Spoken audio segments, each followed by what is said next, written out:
The room had been humming with polite applause when Barron Trump leaned toward the microphone, and the sound seemed to drain away as if someone had quietly turned a dial. It wasn't supposed to be his moment.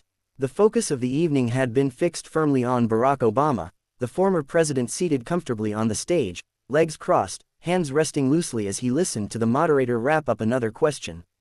Barron had been introduced earlier only in passing, acknowledged with courteous smiles and a few curious glances from the audience.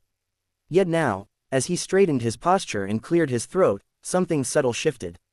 People sensed it before they understood it. He was taller than most in the front row now, his height giving him a presence that surprised those who hadn't seen him in a while. But it wasn't his stature that commanded attention, it was the calm steadiness in his voice. There was no edge of provocation, no trace of rehearsed bravado. Instead, he spoke with the careful precision of someone who had thought long and hard before opening his mouth. He framed his words thoughtfully, almost academically, asking about leadership under pressure. He wondered aloud how leaders balance public expectations with private doubts, and how decisions made in silence can sometimes echo louder than the most powerful speeches. As the question unfolded, a ripple of unease moved through the room. Heads turned instinctively, some toward Barron, others toward Obama, as if trying to predict where this delicate moment might land. A few people shifted in their seats. Cameras that had been lazily panning suddenly snapped into focus.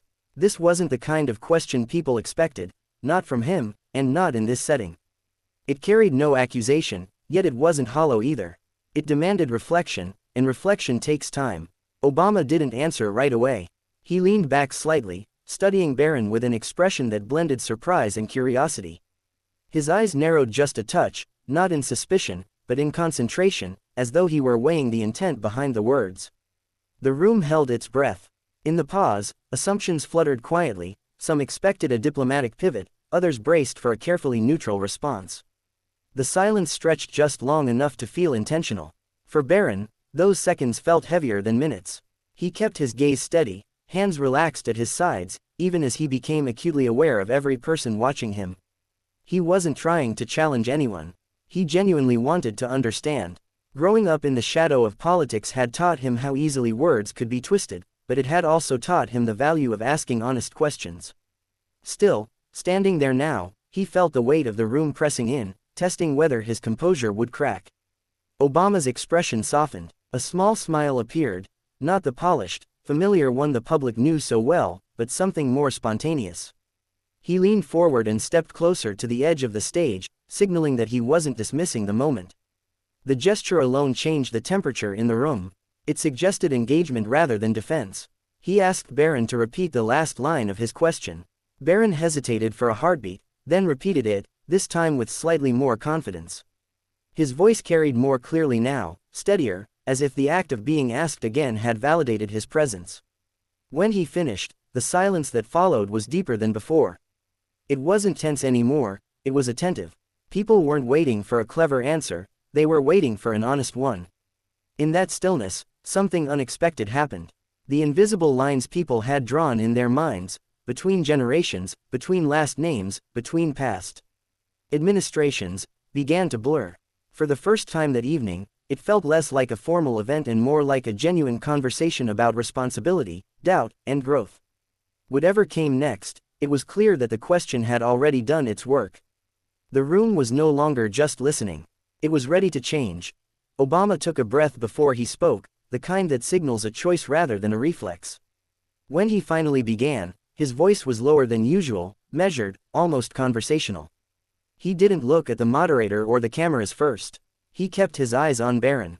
"That's a fair question," he said, and a murmur rippled softly through the audience. Not approval or disapproval, recognition. He talked about pressure not as a force that hardens you, but one that reveals you. About late nights in the Oval Office when the building was quiet and the only sound was the hum of the lights, when decisions felt heavier because there was no one else left to blame them on. As he spoke, the room leaned in. He described moments when he wished certainty came easier, when advice conflicted and every option carried a cost. Leadership, he said, often meant disappointing people you respected in order to protect people you'd never meet. He admitted that there were times he replayed decisions long after they were made, questioning whether a different path might have changed things. There was no attempt to polish those memories into triumphs. He let them remain complicated, unfinished. Then he shifted, subtly but deliberately. He talked about questions, how the right question, asked sincerely, could stop momentum just long enough to redirect it. He said that some of the most important moments of his presidency didn't begin with answers, but with someone brave enough to ask why things were the way they were. As he said this, his tone warmed, and he gestured lightly toward Barron. That kind of curiosity, he said, isn't weakness. It's responsibility. Barron felt his shoulders loosen. He hadn't realized how tense he'd been until that instant. Around him, people nodded slowly. A few exchanged glances, as if surprised by how personal the response had become.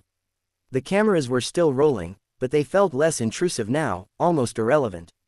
What mattered was the exchange unfolding in real time, unscripted and human. Obama paused again, then added something unexpected.